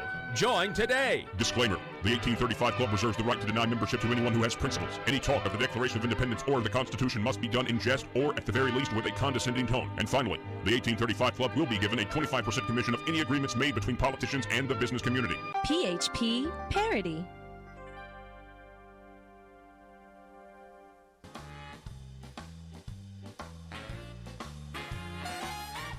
Determined to drain the swamp in Little Rock, it's Conduit News Radio with Paul Harrell. All right, welcome back. We're back here with Ira Stevens, the coordinator for the Northeast Arkansas Tea Party. We just talked about the 1% proposed sales tax in Jonesboro, and I think Irish, we did a pretty good job, of exposing some of the problems. Yeah, some of the issues that we have with it reasonable, and I'd like to have you back on and talk even more about that in the future. Yeah. But I'd like to kind of move on. We were both, you and I, at the Craighead County Republican Committee a couple of weeks ago. I think it was back on the 27th or 28th. And it was interesting. First of all, it was good to see you there. There was a resolution that was proposed that did pass, affirming the Republican Party platform and encouraging all politicians who are members of that committee to, vote for things like the power of faith in God, lower taxes, to produce economic growth or freedom, the right to keep and bear arms. And it had trouble passing. It passed with 2/3 vote, but for example, Senator John Cooper, who I know is facing a primary opponent next year, Dan Sullivan, State Representative Sullivan, he spoke against the resolution and said that it was unconstitutional or something. He had some of the most amazing comments in his speech. First of all, it was essentially a cobbling together of comments from documents, historical documents and things. But when he claimed that it really is unconstitutional, because we would be expecting representatives and senators to take an oath, a loyalty oath, which is ridiculous. It's simply a resolution that, please, legislators, support our principles, support the Republican principles. And he did about a 10-minute speech where he said, essentially aligned this kind of action to being subversive. And he says the first president cautioned against the dangers of political parties, and went on from there as if the very fact that we were political parties, and he's a member of it. And it's just at the Republican committee It was meeting. very strange. It was very one of the strangest moments of this year for me was when I was listening to that. Well, it was very odd afterwards during part of it, because I was sitting there listening to it, and I know other people may not have been, but I was just, nothing else to do, and so I was listening to it. I know that's bad. Other people may not have been listening to it. But anyway, what he said, and I've just got to quote this, because he said, we know best, the balance of scales, all that. He said, in our free country, we're different from third world countries with political entities regularly intervene when the people and those who make the laws guide by dictate what the people have to live by. He said, that was indeed the system devised for governing the old Soviet empire. The hero of the political entity that instructed the lawmakers to do what they wanted, that is exactly the same system that this resolution seeks to institute. And I thought, well, now that's interesting. I've been called a lot of things in my time, but I have never been called a communist. And essentially that analogizes, asking people to support a resolution to being a communist entity. Yeah. And first of all, you have the apparent dislike for parties, and now you have that a resolution, That's just all a it voting was. for a Saying resolution. this is what we supports principles, believe. This is what lower we need taxes, to vote. less Yeah. government intervention, and that makes you a communist because Yeah, it was odd. it was really strange. It was very strange, odd to oppose something like that. Now, let me ask you this, Iris. You supported Senator Cooper, several years ago when he ran during The that whole special Tea Party election. did, yes. We Yeah. walked streets. We gave money. We made phone calls. In other words, we were fully in to get him elected. We felt like he was a conservative candidate, that he would vote against some of the things that were going on in Little Rock at that time. And unfortunately, he wasn't down there too long when he really, he just disappointed us. Yeah. He supported especially the Obamacare, it wasn't Arkansas Works at that time, but it was the Medicaid expansion. Yeah. Coincidentally enough, just so we're talking about this. He killed Senator Linda Collins' bill. Yes. That would have ended it. Yes. And he was the deciding vote after he ran a whole campaign. She brought forth the bill. It was a good bill to end the program, and he killed it. And it would, see, the thing is, if it would have gotten to the floor at that time, I think it would have passed. The Senate floor at that time, I think, would have voted to kill it. And that was unfortunate because, we all know, and working for Conduit, how much that has cost Arkansas and how much it's going to cost Arkansas in the future. Yeah. About, with... It was a costly vote. Yeah, and the thing about it is right now we're spending money that is not going anywhere because we're paying for people who are not even on the system. We're paying for people who live elsewhere. Yeah. But he also makes another analogy with this, is that if you don't support what I want you to support, the Obamacare Arkansas Works, listen to what he says. He said the public will never stand for Republicans voting out to cut off funds to the terminally ill and hospice, stopping funding for the elderly in nursing homes, preventing children from getting necessary surgery, eliminating infirmary care of infants, and many other such services. So if we don't support this version of Obamacare, Medicaid expansion, Arkansas Works in Arkansas, we're guilty of wanting this. Yeah. And that's a faulty premise. Now, can you read that again? So when did he say this? Do you know? This was in March of 2018. This was a letter to the editor. I remember this. And I remember thinking, it was like, well, the program doesn't even have to do with those types of people. No. The expansion basically deals with people who are healthy, adult, not married, no kids. Yeah. Who don't even have to work, didn't have to contribute. At one point, didn't have to contribute anything. Okay. We tried to do that, and now the federal government may shut that down. Yeah. But I'll read that again. He said, Republicans will be voting to cut off funds to the terminally ill and hospice, stopping funding for the elderly in nursing homes, preventing children from getting necessary surgery, eliminating infirmary care of infants, and many other such services. Now, that's the equivalent of the Democrats saying we're going to throw Granny off the cliff. That's exactly right. But this is a Republican, supposedly, and somebody who ought to know better that that's not at all what our Kansans Republicans want to do. What we want is a more efficient service, one that says, okay, this is for the people who need it, not just for anybody who wanders in the state, and that we pay $500 a month for, whether they use the service or not. And that's also information. And that brings up kudos to State Representative Josh Miller, who finally got a bill passed to take care of the developmentally disabled. So that's good. Which is an attempt to take, because we had a huge blind spot there for a while. We're spending all this money able to work adults, and we have people that can't get their medicine and taken care of. So at least that we've made grounds to try to correct that. But he's been disappointment as well. I mean, he basically Senator Cooper. He was in this studio with me many times. Right. This is back in 2000. I guess 14, right, or 2013, something like that. But 13 and 14. And was just adamant about his conservative principles, and it seemed like that went out the window almost immediately. They did. Usually, you can rely on a legislator being down there a couple of years, before they go. And he did almost immediately. He did an about face. Yeah.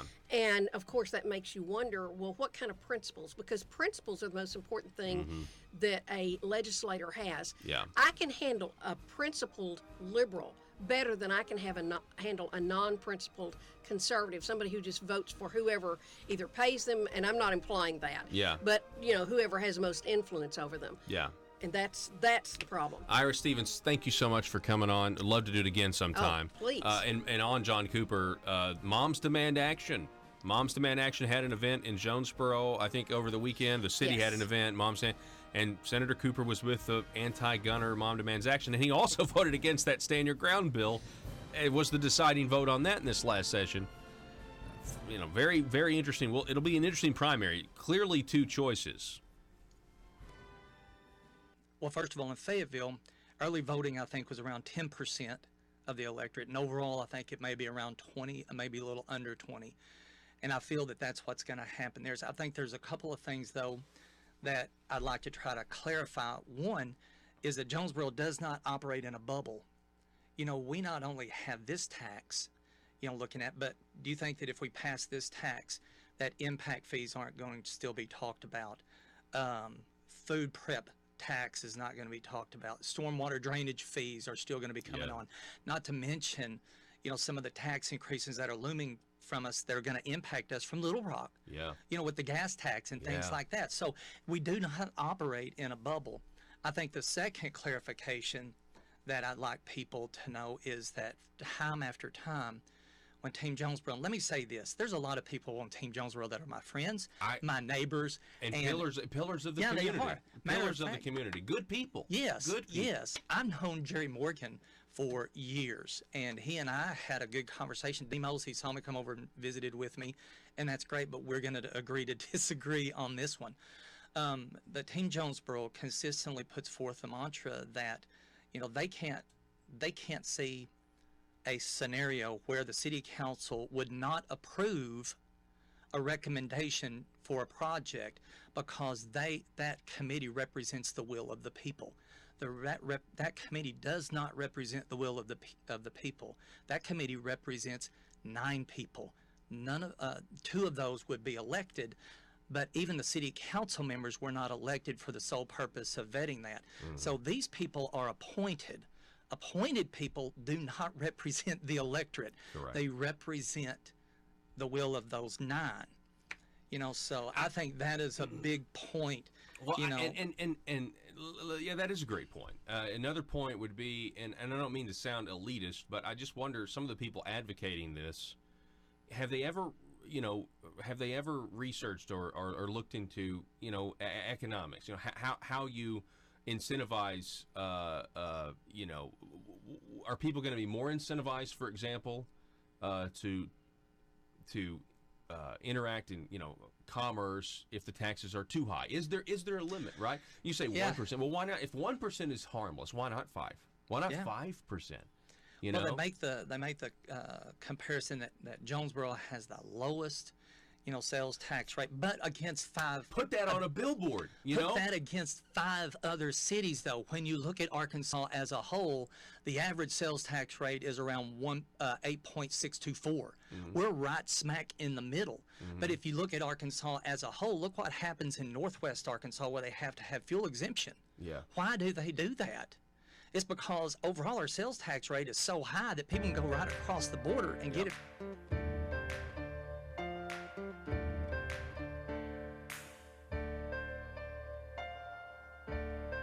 Bringing you your daily dose of truth. It's Conduit News Radio with Paul Harrell.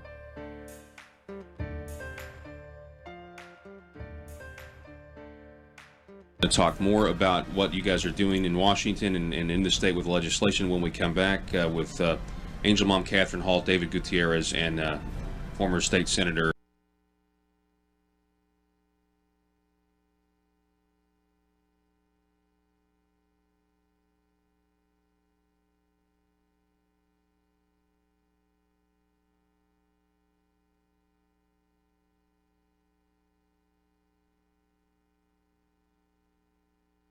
To talk more about what you guys are doing in Washington and in the state with legislation when we come back with Angel Mom Catherine Hall, David Gutierrez, and former state senator Linda Collins.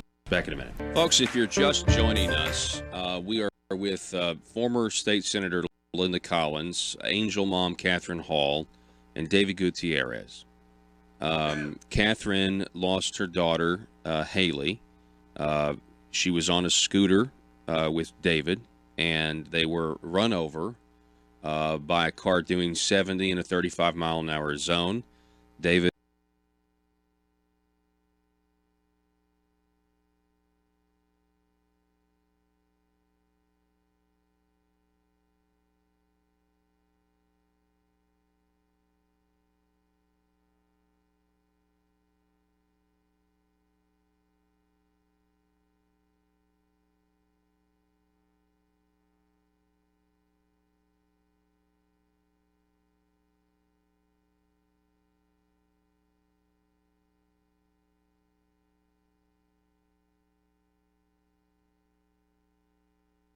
Former State Senator Linda Collins, Angel Mom Catherine Hall, and David Gutierrez.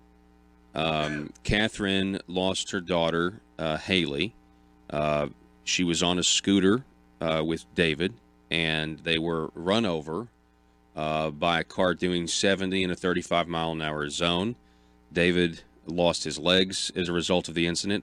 The man was an illegal immigrant who fled the scene and is now serving 18 months. Do I have that right? Well, it's somewhere going to be between 18 months and 2 years. Yes. Okay, well. And Paul, I always make a statement, it's not an immigrant, and you're illegally here as an illegal alien. Yeah, His parents you're right. came here to be an American, and I call that. Well, the situation now an immigrant is, technically is someone it has legal right to be there. That's An right. alien is actually Well, you're this- right. See, I mean, I'm fall victim to how they try to change the That's right. wording and gradually, and now you can't say the word illegal. It's supposed to be a bad word. well, actually now he is a legal permanent resident because he was allowed to marry before sentencing. And that's an issue that we're having. And I just got a call from Voice a few days ago stating that they're not quite sure when he goes to his immigration hearing. At that point, they'll decide if it's going to be 5 or 10 years till he can apply to come back. And because he is married and has a child here now, the chances are he'll be able to come back into the country. Yeah, let's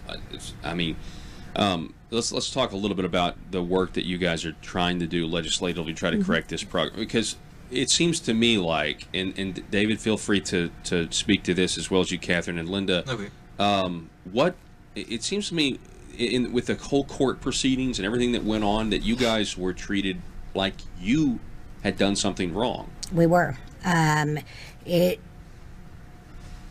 we went into court, we weren't able to ask for anything. I mean, I at one point I had asked, when we were supposed to go to trial, I said, can you give my family and I a separate room, because when you call a recess or in between, we don't want to be sitting there with the man that killed my child. And we were told, oh no, we don't do that.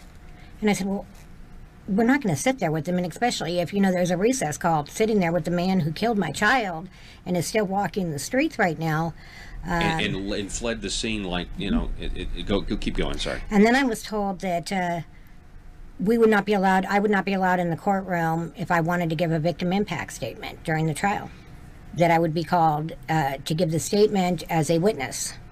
Well, I wasn't a witness to anything except for my daughter dying in the hospital, which made no sense to me. How can you consider me a witness to anything and tell me I can't be in the courtroom?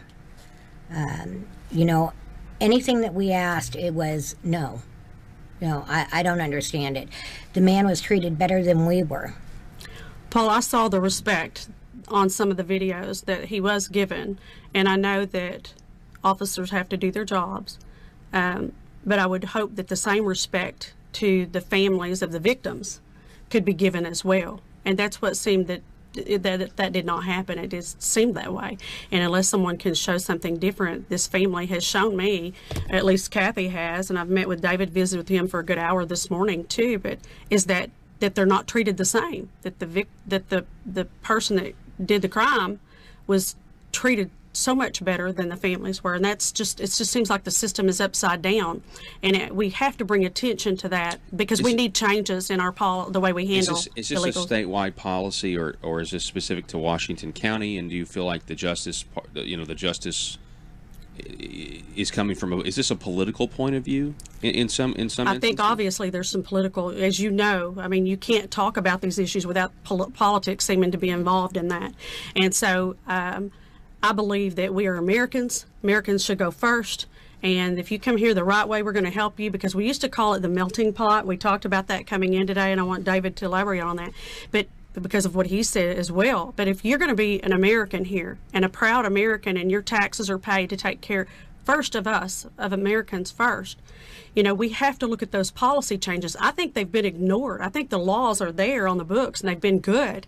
It's just that we have ignored the law, even in Arkansas, but not just Arkansas. That's at a national level. We've finally come to a crisis in our country. Yes. We're finally at a crisis. But David, go ahead and speak to that. Yes, and on top of that, you know, my family came over here, and you know, and they became residents and then citizens, and they gained their citizenship. And you know, we came from California, and we lived, you know, my mom now, due to the hard work that she's done, you know, she's, you know, retired now and stuff, but she still works at Tyson and everything. But you know, she was a single mother, and you know, and on top of that, you know, it makes me proud. I have no shame to say she's a single mother, because you know, and you know, it doesn't matter, you know what her marital status and stuff is, but the fact is that, you know, we came out of the ghetto practically, you know, living in a trailer park and stuff, and you know, in California, and the whole Rodney King thing, she lived through all that. We lived through all that, and then you know, she comes in, and now she's able to have a house, and you know, and she's well off, and then you know, and I'm just, that financial security, and you know, that she attained, she's really grateful for, that this country gave her the opportunity to have that. And you know, more to elaborate on your point, Linda, you know, what were you saying about the checks and balances in the system, about the prosecuting attorneys, about them having just about as much power as the judge?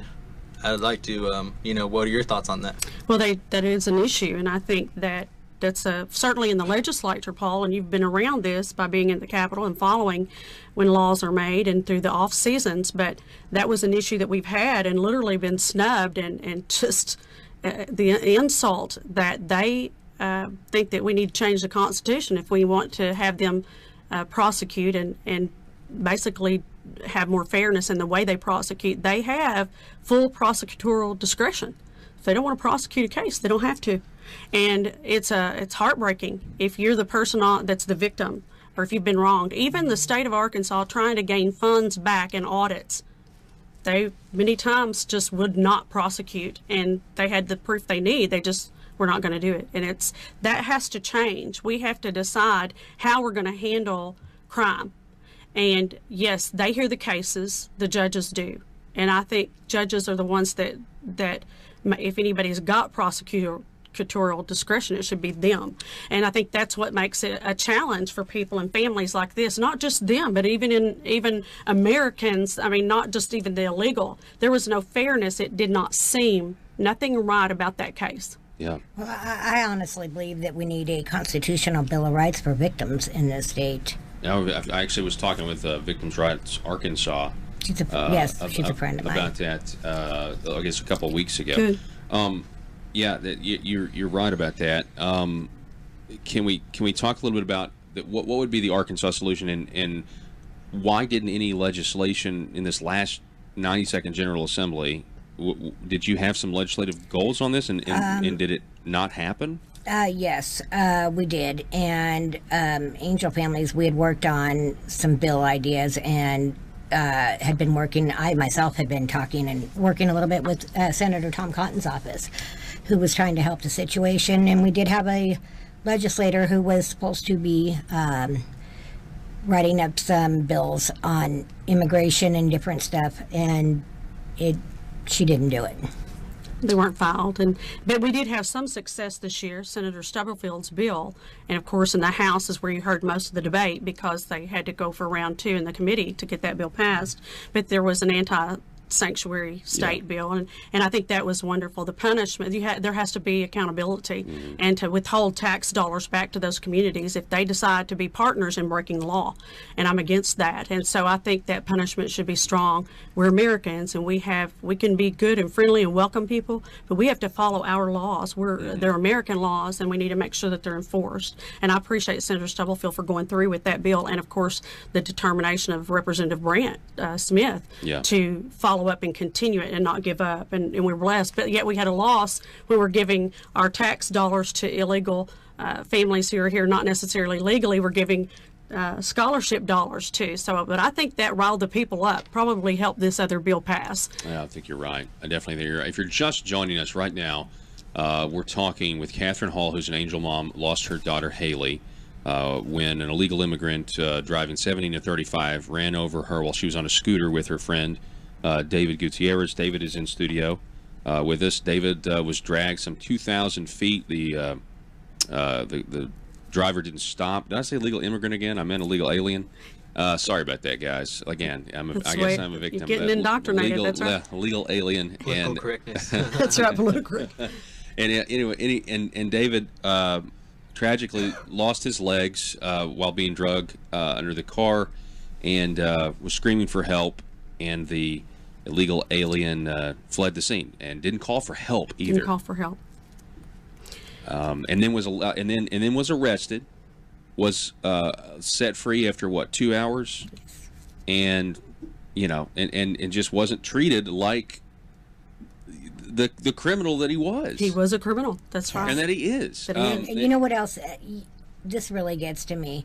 Not only did he not have to pay restitution or do any of this, but the taxpayers paid for an interpreter to come in with him. He had security all the way around him during sentencing, and had the headphones, the whole 9 yards, like you've seen on TV a million times. It wasn't until we did the Freedom of Information Act and got the dash cams and the other stuff from the police department that when they had him in there that day that he had turned himself in, he spoke perfect English. He did. I watched that video. He followed the instructions. The police officers thanked him for coming in, and he spoke perfect English to him. Wow. And so the taxpayers paid for an interpreter to come in and do all of this. It seems like to me, just from this story, it seems like to me that this was that if he'd have never turned himself in, I don't know if would there have been a manhunt for this guy. It doesn't seem like there would have been. Well, actually, his picture was on the TV for the. Now this is because you went to the press though. That's right? because the effort's made. Well, yeah. I don't know that it's the press was. I did an interview the first time and released Haley's name. Hours. She died at 1:45 in the morning, and I believe that it was one of the news stations was at my house by 6 a.m. And I did release the information. They ran him nonstop for those 2 days, and it was on the radio. His picture was on the TV, and everything else. So yeah. Okay. Yeah. All right. Let's talk about Washington D.C. Okay. Because you're trying to do. You said you're working with Senator Tom Cotton's office. One of the things I've done in the state of Arkansas as well is teach people how to deal with the legislature, how to go, and I've continued that work. I haven't stopped doing that, and on the issue that's important to them, and I encourage them to find out what the laws are and go to their legislators and address them. And also I've introduced Kathy to Senator Cotton and Senator Bozeman, and made sure that she had the appointments to see them. We also when we went together, I attended she had me as her guest at the Angel Families Rally press conference, actually, in Washington, D.C. at our state capitol, at our nation's capital. And I can tell you that it matters getting the information out about how bad things really are with the laws not being upheld. Again, we have laws on the books if they were just enforced. And so I think going to Washington, and I'm hoping that David can do that as well, or going wherever that is. We helped work on trying to defeat a full sanctuary state bill in Colorado, calling legislators that I've talked to before in the past and built, an alliance with them on issues. And we were not successful. Colorado is a full-blown promoting themselves as a sanctuary state. Yeah. So guess what? They're opening the doors and saying, come on down. So maybe they'll leave Arkansas. And I could hope for that, because the burden, if we do not get that message out, the burden on the taxpayers and the citizens of Arkansas is unreal. Well, we are at the top of illegals. That's not going to happen, first of all. Colorado, and I left Arkansas after everything happened with my daughter, and I went back to Colorado where my husband had retired from the Army after he was hit in Iraq. But the situation there is illegals are granted IDs and driver's license there in the state of Colorado with no documentation. So now what's happening is they're going to states like Colorado, California, that they can get these IDs, and they're traveling all over the U.S. And it does. If you have a driver's license from another state, that's all you have to do is go in and transfer it to another. Wow. Yeah, wow. it's that easy. And then I can't help but think about the voting aspect of all of this. You I should. saw a map that was interesting where you had the states that give illegals driver's licenses versus the states that voted for Hillary. And listen, I know some of them, okay, yeah, that's a liberal California and everything, but some of those states, I'm thinking, the margins are a little smaller there when it comes to R&D, and I'm thinking, I wonder if that's real. And Trump really has never released the findings of the election commission that he brought together to study voter fraud or potential voter fraud. Nancy Pelosi's office. Let's talk about this. Catherine, you're an angel mom. You were part of the protest twice at Nancy Pelosi's office. Tell us. Well, it really wasn't a protest. We went in and wanted to speak with her. We went in the first time in January, and we were told she wasn't there. There was probably about 10 or 12 of us. Nobody got out of line. It was peaceful. We just wanted to speak with her and tell her our side, since she wouldn't listen to it or speak with any of us prior. We were told she wasn't there, and as we were standing there, trying to find out when she would be there to return, somebody had walked up and said that they had an appointment, and the secretary asked, okay, who do you want to see? And she said Nancy, and she let her back. She was there. She hid behind the walls. She wouldn't come out. At that point, one of the angel moms had stated, well, of course not. She's safe behind her walls. But wow. Yeah. Needless to say, she didn't come out, and we left. And then in February, when Linda joined me, we both went in at that point, along with some other angel families, and were pretty much told the same thing. When we left the office this time, the halls were lined with police officers. Somebody had called the police. Intimidation. It was, and I talked to one of the officers, and he told me, he said, he's respectfully, he said, Senator, I've never seen them let them film or do this in the lobby of her office. I said, no, but they're not. There's no one's done anything out of line. And he goes, I know that. But they did have all the officers there. I think they were hoping that they would, but they didn't. They just wanted to bend her ear, just have time with the Congresswoman and the speaker, and say, this is real. We're real. We've lost our children. This is it's real. Her daughter, her son. If David could have been there, said I was affected. And so I think that they were respectful. They stated what they wanted to state, but they didn't do anything that was an out of line situation. The officer basically didn't know why he was called. A lot of them at that, and they had like one 6. of them had a thing. There was more than that. No, was it? One of them had a thing of zip ties, like in case they had to arrest all of us goodness. when we walked out, and it was, it was pretty crazy. And I'm going to tell you, there's been so many promises, even through Arkansas legislators here, that have promised to help and let's make change. And there's only been Senator Collins here that has really stuck to her word and has really shown that she does care. And Senator Tom Cotton has gone out of his way to, whenever I'm in D.C., to take the time to see me and to speak. And one of his votes, I know a lot of the people weren't real happy with, but he took the time to have somebody in his office call me and explain afterwards that it wasn't he was voting against a wall. He was voting against everything else that came with it. And, that to me showed a lot. Yeah. That he took the time. Yeah, absolutely. But, and I have nothing but respect, and these two legislators have really tried to help. Yeah. Yeah, the issues can certainly get complicated up there. About bad stuff in legislation. That's right. You That's certainly right. know. Hey, David, let me ask you. You think? Are you a conservative-minded young person and want to let the world know about it? Are you tired of rolling your eyes as your professor regurgitates progressive, PC, neo-Marxist nonsense? Then you should interview on Conduit News Radio's Young Conservative segment and tell us about why you believe the way you do. Tell us how you came to be a conservative and what are your views on government. Now, if you're worried that your neo-Marxist professor may also be a right-wing talk radio listening masochist, then names can be changed to protect the innocent. It's the Conduit News Radio Conservative Future segment. To be interviewed, call 870-275-9799. That's 870-275-9799. If you're like me, you believe that small business is the heart of Arkansas's economic engine, and it should be viewed that way by the politicians in Little Rock. Conduit for Commerce also believes, like you and I believe, policies that achieve less regulation and lower taxation help small business in Arkansas thrive.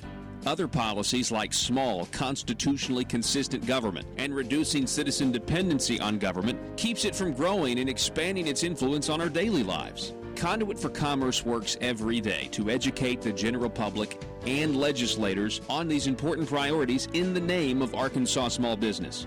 By the way, contributions to Conduit for Commerce are tax deductible. Log on now to conduitforcommerce.org and click on Contact Us on the right side of the page. That's conduitforcommerce.org.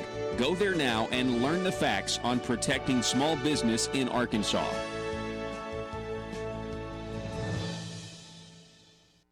Well, first of all, in Fayetteville, early voting, I think, was around 10% of the electorate. And overall, I think it may be around 20, maybe a little under 20. And I feel that that's what's going to happen. I think there's a couple of things, though, that I'd like to try to clarify. One is that Jonesboro does not operate in a bubble.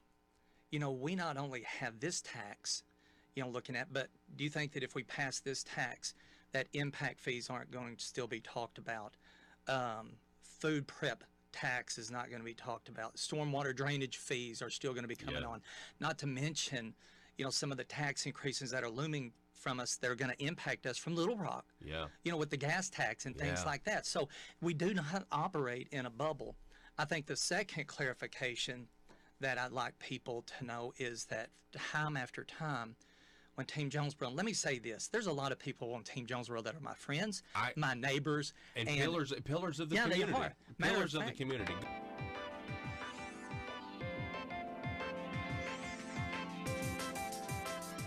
Conduit News Radio. You think building a wall would go a long way to stopping this? Well, you know, there needs to be some sort of, type of filtration. I know that for a fact. Let's look at, things aren't working right now. I'm gonna go a little biblical on this. The fruit or the tree shall be known by its fruit. What's the fruit of today? What's it producing? Obviously we had to take a step back and realize that we messed up somewhere along the tracks. But back in the early, colonial periods, they had Ellis Island. They had an immigration place, like maybe we should have specific designated places where there are highly, citizens or residents, temporary residents that are looking to seek full permanent residency will be, not only just watch and to see, if we do we want this kind of citizen and permanent resident here, but not only that, but to where they're watched, but like psychiatrists have to also just look into see, and profile these characters that come into our nation. Yeah, you have to be healthy. You have to be vetted. You have to have no disease. You have to have some sort of skill set. In Ellis Island days, you had to have a sponsor as well to get in. I didn't know that. So yeah, there's a way to do it, but you gotta have some form of border security. Walls. They say walls where it makes sense. I mean, but none of it's going to make sense unless we fix our judicial system also. Right. Okay. That policy. The locals have to also, we as a people, have to do our thing and then, get our voices heard. And, and people nowadays, think that they could just, because I see this a lot with my generation and stuff with the younger generation. And it's just that they want change, but they're not willing to go out and sacrifice their time and efforts to go and seek the change. I mean, if we're willing to, if we're trying to make some change, we have to come together as a people, and just to really work with the local, and just like the local and like state, and then the state with the federal, and just everybody has to come together on some common ground, and that's what we need to find, that common ground. So, when you say judicial, like. Can you give me? We're running out of time here, but let's land on a policy. Like, what's the policy? What would be the number one thing that needed to change? Well, first of all, when somebody is arrested here for a crime and they're illegal and they're released on early parole, they're not going to be paroled or monitored. Just like in this case, he is been ordered to be deported. The man who killed your daughter. Yes. But, you know, if this would have been an American citizen, they're monitored for years afterwards, and this isn't the case with them. And, you know, as far as I'm concerned, they shouldn't be getting early parole releases. They're not here legally. They've committed a crime, and especially when a life has been taken. To serve 2 years in